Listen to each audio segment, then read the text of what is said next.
Too Crazy AI vous apporte les actualités sélectionnées de l'IA d'aujourd'hui. OpenAI et Broadcom annoncent une collaboration de 10 gigawatts sur les puces IA, nécessitant l'équivalent de la consommation de 8 millions de foyers. Google ajoute 9 milliards de dollars d'investissement en Caroline du Sud, Alphabet dépensant 85 milliards de dollars en IA cette année. Voyons les développements d'aujourd'hui. Tremblement de terre majeur sur le marché des puces IA. OpenAI vient d'annoncer un partenariat stratégique sans précédent avec le géant des puces Broadcom pour développer des accélérateurs IA personnalisés à l'échelle de 10 gigawatts. À quel point ce projet est-il massif? Les besoins énergétiques équivalent à ceux de 8 millions de foyers américains. Le déploiement commence au second semestre 2026 et s'achève en 2029. La réaction du marché a été extrêmement positive. L'action Broadcom a bondi de 12% en une seule journée, ajoutant plus de 150 milliards de capitalisation.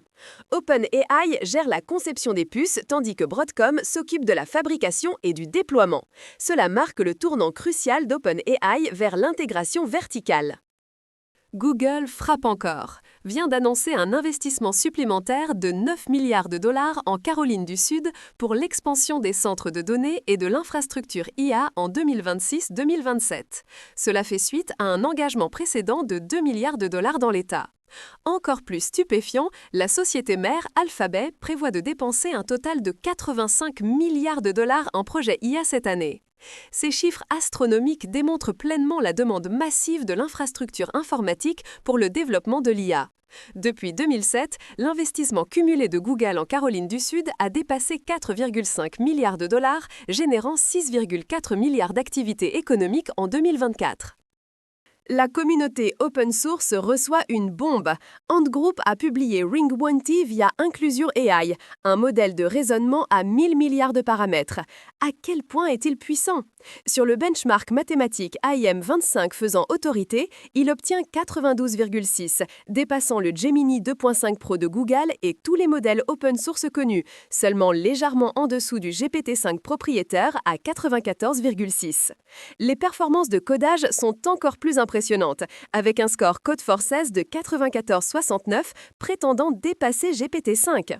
Techniquement, il utilise l'architecture Mixture of Experts Link 2.0. Bien que les paramètres totaux atteignent 1 milliard, il ne nécessite que 50 milliards de paramètres actifs pré-entraînés sur 20 billions de tokens. Sortie majeure de l'équipe Microsoft AI. MAI Image 1, le premier modèle de génération d'images entièrement développé en interne par Microsoft, officiellement lancé le 13 octobre. Cela marque une étape cruciale de Microsoft dans la réduction de sa dépendance à OpenAI et la construction de capacités IA autonomes.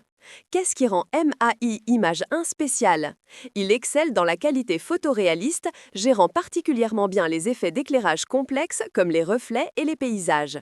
Développé en collaboration avec des professionnels créatifs, il évite les sorties génériques et répétitives communes aux autres générateurs d'images. Il est entré dans le top 10 du classement Elmarena dès le jour du lancement. Nouvelle majeure dans l'éducation IA.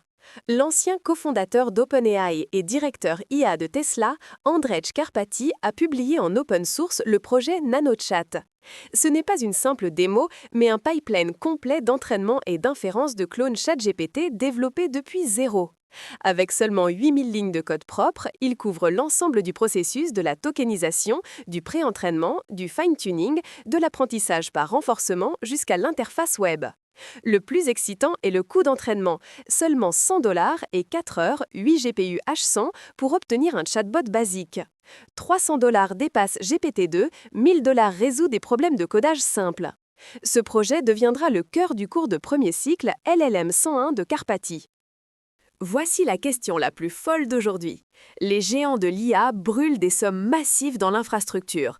OpenAI avec des puces de 10 gigawatts, Google avec des centres de données de 9 milliards de dollars. Combien de temps avant que cette course aux armements de l'IA produise un vainqueur clair? 1 an? 3 ans? Ou est-ce juste l'acte d'ouverture? Quel est votre avis? Rendez-vous dans les commentaires. Too Crazy AI, on continue la folie demain.